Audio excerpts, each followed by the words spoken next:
அனைவருக்கும் வணக்கம். பாரம்பரிய திருவள்ளுவர் குல வம்சம் பிரசன்ன ஜோதிடர் சுபமாரிமுத்து திருப்பூரிலிருந்து இந்த பதிவு உங்களுக்காக. இன்றைக்கி ஒரு அற்புதமான ஒரு விஷயத்தை பற்றி இன்றைக்கி நம்ம பார்க்க போகிறோம். சனி திசையில் சுக்கிரன் புத்தி எப்படி இருக்கும்? இந்த சனி திசையில் சுக்கிரன் புத்தி நடக்கிறவங்க ஜாதகத்தில் இந்த பதிவை பார்த்து நிறையா ஆதிகால பரிகாரங்களை பற்றி தெரிஞ்சுக்கலாம். அதாவது சனி திசையில் சுக்கிரன் புத்தி, யாராவது ஒரு ஜாதகத்தில் சுக்கிரனும் சனியும் சேர்ந்துருக்கும் அல்லவா, அது மிகப்பெரிய கொடுப்பனை. நீங்கள் அதை தெரிஞ்சுக்கணும். யாராவது ஜாதகத்தில் சுக்கிரனும் சனியும் யாராவது ஜாதகத்தில் சேர்ந்துச்சுன்னா மிகப்பெரிய கொடுப்பனையே எதுன்னு கேட்டிங்கன்னா அதுதான். ஏன் அப்படின்னா, சுக்கிரன்னா பணம், சனின்னா பெரும்பணம். சத்தமில்லாத பணம் கருப்பு, சனினா கருப்பு அப்படின்னா பாருங்கள். அப்போ சத்தமில்லாத பணமா? அப்போது இந்த சனி சுக்கிரன் சேர்க்கை யாருக்கெல்லாம் இருக்கோ அவங்களுக்கு எல்லாத்துக்குமே என்றைக்கு இருந்தாலும் ஒரு நாள் அவங்க ஒரு நல்ல வசதி வாய்ப்பாக பிழைப்பாங்க. ஒரு கோடீஸ்வர யோகம் வேணும், நல்ல ஒரு செல்வந்தராக பிழைக்கணும் அப்படின்னா சுக்கிரன் சனி சேர்க்கை யாருக்கெல்லாம் இருக்குதோ அவங்க வாழ்க்கையில் வறுமையிலேருந்து வசதிக்கு வந்துடுவாங்க. நீங்கள் அதை பார்த்தீங்கன்னா தெரியும். சுக்கிரன் சனி சேர்க்கை இருக்கலாம். சரி, சுக்கிரன் சனி சேர்க்கை இல்லைங்க, சுக்கிரன் சனி பார்வை இருக்கான்னு கேட்டால் இருக்குது. இந்த பார்வை அழகாக பார்த்ததுனாலே இந்த பணம் பார்த்துக்கிட்டு இருக்குது, உங்களுக்கு கண்டிப்பாக கிடைக்கும். யாருக்கெல்லாம் சுக்கிரன் சனி சேர்க்கையோ பார்வையோ இருக்கோ அவங்க சிறு வயசுலேருந்தே கஷ்டப்பட்டு பணம் சம்பாரிச்சுட்டு தான் இருப்பாங்க. காலமோ சூழ்நிலையோ எதை வேணாலும் விரயம் பண்ணலாம், ஒன்று இலக்கெல்லாம் வரலாம் போகலாம். ஆனால் செல்வந்தர் பணம் வந்துக்கிட்டு தான் இருக்கும். நீங்கள் அதை யோசிக்கணும். இதுக்கு ஒரு கொடுப்பனை வேணுமில்ல, உங்கள் ஜாதகத்தில் இதுக்கு ஒரு கொடுப்பனை வேணுமில்ல. கொடுப்பனை இருந்தால் எல்லாமே கிடச்சிரும்.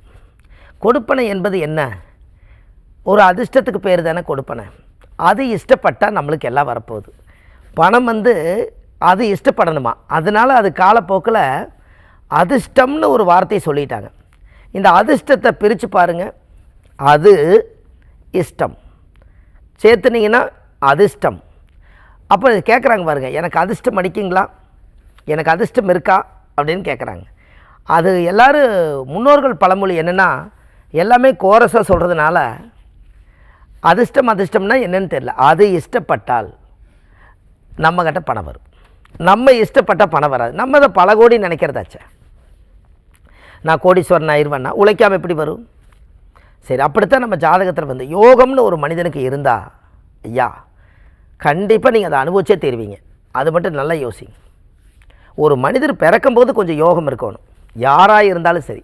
இப்போ சனி திசையில் சுக்கிரன் புத்தி நடக்குதுன்னா சனிக்கு சிக்கனமல்ல சுக்கிரன், சுக்கிரனுக்கு சிக்கனமல்ல சனி. இந்த ரெண்டும் இருக்கும்போது ஒரு தாயுடைய கருவில் உருவாகி இந்த உலகத்துக்கு நீங்கள் வரும்போது சனி சுக்கிரனுடைய பார்வையும் சேர்க்கையும் இருந்தால் அந்த ஜாதகர் செல்வந்தர் தான். நீங்கள் செக் பண்ணுங்கள் எத்தனை ஜாதகம். இப்போ நம்ம ஜாதகமெல்லாம் நிறையா பேர் பார்க்க வந்தாங்கன்னா இந்த கிரக சேர்க்கை பற்றியே ஒரு பலன் சிறப்பாக சொல்லுவேன். ஒரு ஜாதகத்தில் சுக்கிரன் சனி சேர்க்கை யாராவதுக்கு இருந்தால் ஒரு நாள் நீங்கள் செல்வந்தர் ஆவீங்கன்னு 15-20 வருஷத்துக்கு முன்னாடி நான் சொன்னேன். இந்த கான்செப்ட் அவ்வளோ சீக்கிரம் எல்லாத்துக்கும் கிடைக்காது. சார் சாப்பாட்டுக்கே வழி இல்லாமல் உட்காந்துருக்கேன், நீங்கள் வேறு அப்படின்னாரு. சார் அதெல்லாம் சொல்லாதீங்க, ஒரு நாள் உங்கள் காலம் வெல்லும், அப்போ நீங்கள் என்னை பற்றி நினைப்பீங்க. ஏன்னா இதெல்லாம் கிரகங்கள், அதோட வேலையை அது செஞ்சே தீரும். மனுஷங்க தான் மாற்றி மாற்றி செய்வாங்க. ஒரு பக்கம் நான் வர்றேன்பாங்க, வாக்கு கொடுத்துருப்பாங்க, வரமாட்டாங்க. நான் உங்களுக்கு ஒரு விஷயத்தை செஞ்சு கொடுக்குறேன்பாங்க, செய்ய மாட்டாங்க. ஆனால் கிரகம் அதோட வேலையை அது செஞ்சே தீரும். சார் கெட்டது ஒன்று நடக்குதுன்னு சொன்னால் நடக்குதுங்கிறீங்கல்ல, ஒரு கெட்டது நடக்குதுங்கிறீங்க, அப்போ கிரகம் தானே முடிவு பண்ணி நம்மளை கெட்டது பண்ணுது. அதே போல் ஒரு நல்லது நடக்குதுன்னா அதுவும் கிரகம் தானே முடிவு பண்ணுது. இதில் யார் குறுக்க நிற்கிறா சொல்லுங்கள்? ஒரு ஜாதகத்தில் எனக்கு நேரம் சரியில்லைங்கன்னு சொன்னால் நிறையா மக்களுக்கு நேரம் சரியில்லாமல் இருக்கும்.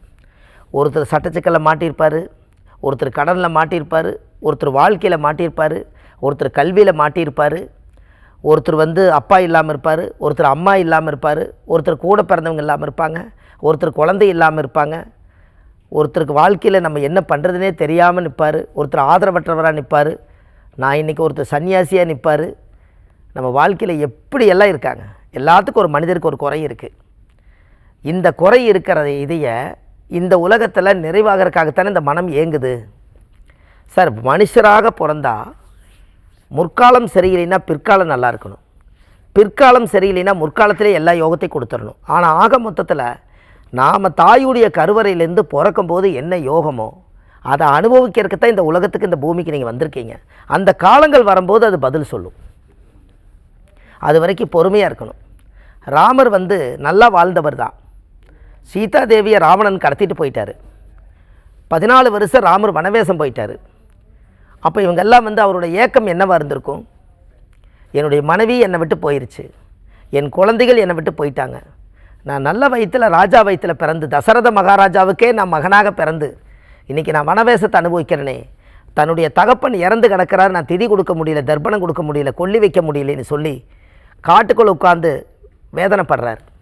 அப்போ அந்த அப்பாவுக்கே தர்ப்பணம் கொடுக்கறதுக்கும் கூட ராமர்னால் முடியல. எப்படின்னு பாருங்கள், அப்பாவுக்கு இறந்துருக்கிறாரு, கொல்லி வைக்கிறதுக்கு ராமர் வரல.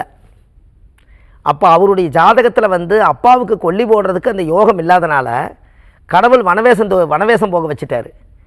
அப்போ 14 வருஷம் வனவேசம் போகிறதுக்கு வெயிட் பண்ணிகிட்டு இருந்து 14 வருஷத்துக்கு அப்புறம் வனவேசம் போய் இலங்கையில் போய் சீதாதேவியை மீட்டெடுத்து லவகுஷங்கிற குழந்தைகளை மீட்டெடுத்து ராமருக்கு பட்டாபிஷேகம் நடந்தது. அப்போ அவருக்கு நல்ல நேரம் நடக்கிறதுக்கு 14 வருஷம் வெயிட் பண்ணார். அப்போ தெய்வங்களுக்கே இவ்வளவு சோதனைகள் இருந்தால் மனிதர்களுக்கு ஏன் சோதனை வராது? கடவுளே கஷ்டப்பட்டுக்கிறான்னு சொன்னால் தானே மனிதர்கள் புரிஞ்சுக்குவாங்க. நான் பிறந்த விதியை நான் எப்படி மாற்ற முடியும்? உங்கள் தலையெழுத்தை யாரும் மாற்ற முடியாது, ஆனால் ஆல்ட்ரு பண்ணலாம். என்ன ஆல்ட்ரு பண்ணலாம்? உங்கள் தலையெழுத்தை மாற்ற முடியாது, யாராலையும் மாற்ற முடியாது, ஆனால் ஆல்ட்ரு பண்ண முடியும். எப்படி பாருங்கள், ஒரு கால் இருக்குது ஒரு மனிதருக்கு, 2 கால் இருந்துச்சு, ஏதோ ஒரு விபத்தில் ஒரு கால் உடஞ்சிருச்சு, ஒரு காலை வச்சுக்கிட்டு வீட்டிலையே உட்காந்துருக்காரு. ஆனால் இன்றைக்கி விஞ்ஞானம் இன்னொரு காலை செட் பண்ணி அவர் நடந்து போய் அவர் சொந்த காலில் நிற்கிறார். அப்போ ஆல்ட்ரு பண்ணால் நடக்கிறாரா இல்லையா? அப்போ தலையெழுத்தில் என்ன இருக்குன்னா, எழுதும்போது ஒரு கால் பகுதி காலம் முடிஞ்சு பாதி காலம் நீ கால் இல்லாமல் நடப்பின்னு சொல்லியிருப்பார், அதை அனுபவிக்கிறாங்க. ஆனால் ஆல்ட்ரு பண்ணதுனால யாருடைய ஸ்டிக்கும் பிடிக்காமல் யாருடைய தோலையும் பிடிக்காமல் அவர் 2 காலில் நடக்கிற மாதிரி ஒரு மிஷினில் ஒரு காலை கொண்டு போய் நடக்கிறார். அப்போ உங்களால் தலையெழுத்து மாற்ற முடியாது, ஆனால் ஆல்ட்ரு பண்ண முடியும். ஏன் ஆல்ட்ரு பண்ண முடியாது? அப்போ இதெல்லாம் தான் கர்மா. அப்போ சனி திசையில் சுக்கிரன் புத்தி நடந்தால் ஜாதகத்தில் செல்வந்தராகிற யோகம் இருக்கா இல்லையா? இப்போ சொல்லுங்கள். எத்தனையோ பேருடைய ஜாதகத்தை நம்ம வாங்கி பார்க்குறோம். சின்ன குழந்தையில ஜாதகம் எழுதும்போதே இந்த சனி திசையில் சுக்கிரன் புத்தி நடக்கும்போதோ இல்லை சுக்கிரன் திசையில் சனி புத்தி நடக்கும்போதோ இந்த ஜாதகர் செல்வந்தர் ஆவார்னு எழுதி வைக்கிறோம். இது 20 வருஷம் கிரமிச்சு அவர் வளர்ந்து வந்ததுக்கப்புறம் அவர் செல்வந்தர் ஆகிட்டார். 20 கிரமிச்சு அவர் அந்த ஜாதகத்தை கொண்டு நம்மகிட்டே வர்றார். ஐயா, நீங்கள் சொன்ன மாதிரியே நீங்கள் எழுதப்பட்ட விதி தலையெழுத்தை கடவுளை தான் எழுத முடியும், ஆனால் சாஸ்திரவாளி எழுதியிருக்கிறீங்க, ஆச்சரியமாக இருக்குதுன்ட்டு அந்த ஜாதகத்தை கொண்டு வந்து காமிக்கிறார். அதை காமிச்சா நம்ம அன்னைக்கு எழுதின கையெழுத்தில் சனி திசையில் சுக்கிரன் புத்தி வரும்போது உங்கள் ஜாதகத்தில் சுக்கிரன் சனி சேர்க்கை இருப்பதனால இந்த காலம் இந்த வயது வரும்போது நீங்கள் வாழ்க்கையில் நல்லா இருப்பீங்கன்னு நம்ம சொல்கிறோம். அன்றைக்கி அவர் நல்லா இருந்து வர்றார். இதுதான் வருமுன் காண்பது என்று பொருள். அப்படின்னா பாருங்களேன், வருமுன் காண்பது. அந்த வருமுன் காண்பதுங்கிறத நாளைக்கு என்ன நடக்குங்கிறத இன்றைக்கே யார் யோசிக்கிறாங்களோ அவங்களுக்கு அமோனிஷிய பவர் இருக்கும். இந்த அமோனிஷிய பவர் தான் ஒரு மனிதனுக்கு கண்டிப்பாக தேவை. இப்படியெல்லாம் வாழ்க்கையில் சனிசில சுக்கிரபுத்தி நடந்தால் இந்த சுக்கிரனார் கோயிலுக்கும் திருநள்ளாறு கோயிலுக்கும் வாழ்க்கையில் ஒரு முறை போயிட்டு வாங்க, உங்களுக்கு நல்லதே நடக்கும் என்று சொல்லி இந்த ஆதிகால பரிகாரம் எல்லா இதில் திசாபுத்திக்கு எல்லாமே நான் அந்த பலன் கொடுத்துருக்கேன். நீங்கள் அந்த புத்தகத்தில் பார்த்தீங்கன்னா தெரியும். 1736 பரிகாரங்கள் கொண்ட ஒரு A4 சைஸ் புத்தகம். இந்த புத்தகம் ஒரு பெரிய புக்கு. இது கீழே போயிட்டு இருக்க நம்பர் கால் பண்ணிங்கன்னா உங்களுக்கு 2 நாள் அந்த புத்தகம் கையில் கிடச்சிரும். இது இல்லாமல் நம்ம ஜோதிடம், ஜாதகம், பிரசன்னம், ஆன்லைன்லேயும் ஜாதகம் பார்க்குறோம், நேரடியாகவும் பார்க்குறோம். சென்னையில் வடபழனி முருகன் கோயில் தெப்பக்குளம் வாசல்லையே நம்ம ஜோதிட அலுவலகம் இருக்குது. அங்கே சனிக்கிழமை, ஞாயிற்றுக்கிழமை, திங்கக்கிழமை நம்ம ஜோதிடம் பார்க்குறோம். மற்ற தினங்கள் திருப்பூரில் பார்க்குறோம். வள்ளுவர் வாக்குன்னு ஒரு யூடியூப் சேனல் வச்சுருக்கேன். அதில் 1500 ஆதிகால பரிகாரங்கள் கொடுத்துருக்கேன். மக்களுக்கு, இந்த உலக மக்களுக்கு தேவையான அத்தனை பதிவுகளும் அதில் இருக்குது. இது இல்லாமல் நம்ம ஜோதிடத்தில் காசி, ராமேஸ்வரம், திருச்செந்தூர்னு அழைச்சிட்டு போகிறோம். எல்லா மக்களுக்கும் அந்த ஆசீர்வாதம் வாங்கி கொடுக்குறோம். எல்லாத்துக்குமே தொடர்பு கொள்ள கீழே அந்த நம்பருக்கு கால் பண்ணுங்கள் என்று சொல்லி பாரம்பரிய திருவள்ளுவர் குல வம்சம் பிரசன்ன ஜோதிடர் சுப மாரிமுத்து. வாழ்வது ஒரு முறை, வாழ்த்தட்டும் தலைமுறை. நன்றி, வணக்கம்.